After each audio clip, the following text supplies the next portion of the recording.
Hey everyone! Think of Python not just as a programming language, but really as a master craftsman's toolbox.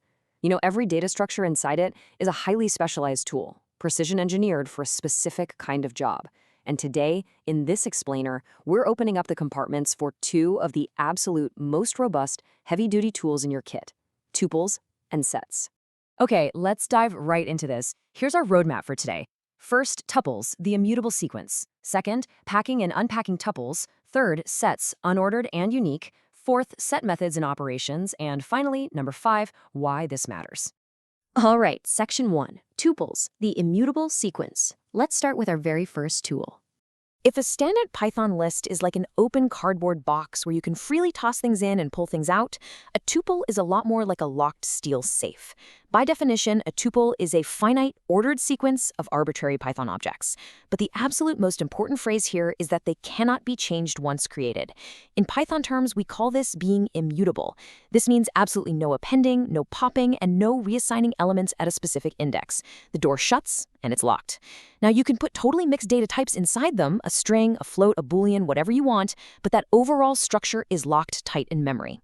They do, however, have a couple of handy built-in methods. You can still use .count to tally up occurrences or .index to find exactly where a specific item lives. Creating a tuple is incredibly straightforward, but, well, there are a few syntax quirks you absolutely need to know.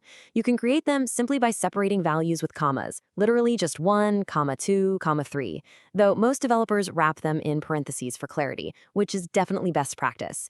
An empty pair of parentheses gives you an empty tuple. Simple enough, right? But here is a massive trap for new players, the singleton tuple. If you want a tuple with just one single item, you cannot just write parentheses 1, parentheses. Python is actually going to evaluate that as a basic math operation. You literally must include a trailing comma inside there. So parentheses 1, comma, parentheses. That explicitly tells Python, hey, I'm making a tuple here. Now look at how Python handles what might seem like a modification.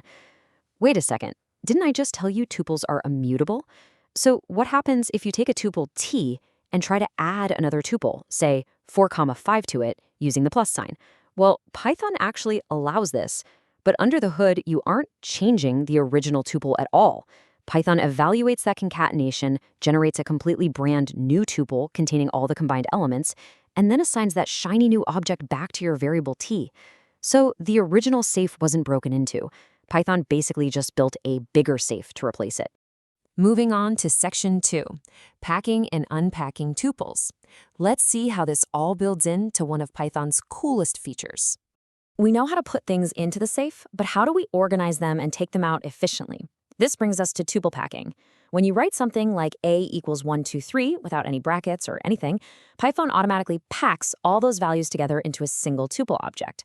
It's exactly like seamlessly packing a suitcase with a bunch of different items all tucked into one easy-to-carry variable. But here's the real question for you. Once we have our perfectly packed suitcase, our variable A, how do we extract those individual values efficiently? We definitely don't want to write clunky index calls like A bracket 0, A bracket 1 over and over again, right? Well, this brilliantly illustrates the answer: sequence unpacking. If you place a comma-separated list of variables on the left side of an equal sign and put your tuple on the right, Python automatically and perfectly maps the values. The 1 goes to X, the 2 goes to Y, and the 3 goes to Z. It's like magic. Now, it does require the exact same number of variables on the left as there are items in the tuple on the right. But man, it is so clean, so readable, and super efficient. And we can actually take this a step further with iterable unpacking using the asterisk operator. If you place an asterisk right before an iterable, it unpacks its contents right there on the spot. For example, if we call a function f and pass it the number 1, followed by asterisk parentheses 2, comma parentheses, Python expands that tuple out, so the function actually receives the distinct arguments 1 and 2. This is an incredibly powerful trick for passing dynamic arguments into your functions. All right, section 3, sets, unordered and unique. Let's shift our focus to the second tool in our Python toolbox today. If a tuple is a locked safe, a set is basically a high-speed filter. A set is defined as an unordered, finite collection of unique and immutable objects. Now, the absolute anchor word here is unique. If you try to feed a set 10 identical numbers, it's going to immediately filter out all the duplicates and only keep one of them. And because they are fundamentally unordered, you literally cannot index into a set. You can't ask a set for its first or second item because it doesn't keep track of the sequence at all. It only keeps track of whether something exists inside it or not. Creating sets uses curly braces. So curly, brace, 1, 2. You can also generate them dynamically using set comprehensions, which is awesome. But please, listen to this crucial warning, because standard Python dictionaries also use curly braces. Writing an empty pair of curly braces will create an empty dictionary, not an empty set. So many people get burned by this. If you need a completely blank set, you absolutely must explicitly use the built-in constructor, simply typing set with a pair of empty parentheses. Section 4. Set methods and operations. Let's talk mathematical logic. Having a collection of unique items is great, but the true, undeniable power of sets is unleashed when we apply mathematical operations to them. If you remember Venn diagrams from math class, Python sets operate on the exact same principles. The intersection finds only the items that exist in both overlapping sets. The union basically just smashes everything together, combining all unique items from both sets into one massive megaset. The difference acts like subtraction, leaving you with only the items in the first set that aren't in the second. And the symmetric difference? That gives you the outer edges of the Venn diagram, items that are in either set, but specifically ignoring the ones they share.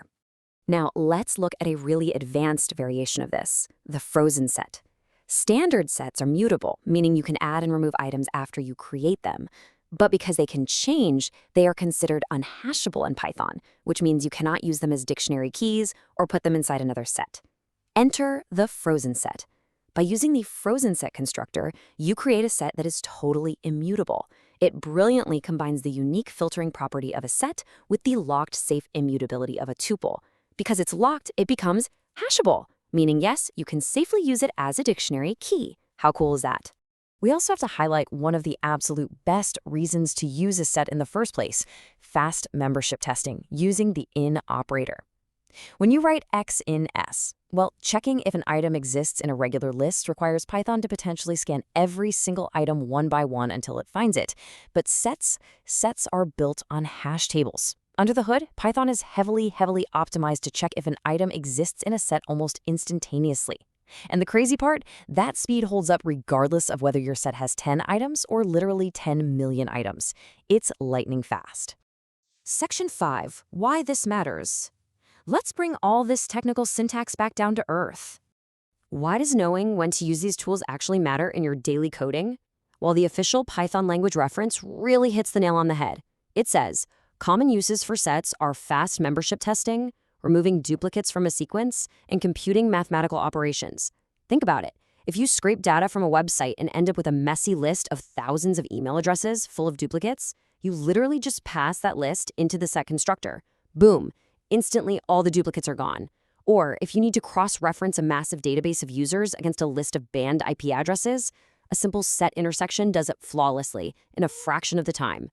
And what about tuples? Why do they matter?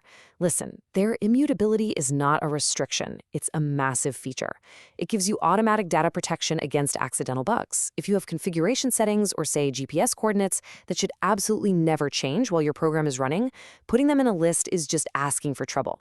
Putting them in a tuple guarantees they remain constant. Plus, that immutability allows them to be completely safe, reliable dictionary keys. And as we saw earlier, they give us incredibly clean, elegant variable assignments via sequence unpacking. So I want to leave you with this provocative thought as we wrap up this explainer.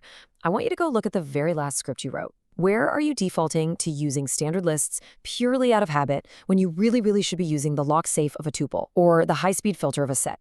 Seriously, optimizing your data structures is the very first step to writing truly masterful, professional-grade Python code. Thanks so much for joining me today to explore these tools, and happy coding!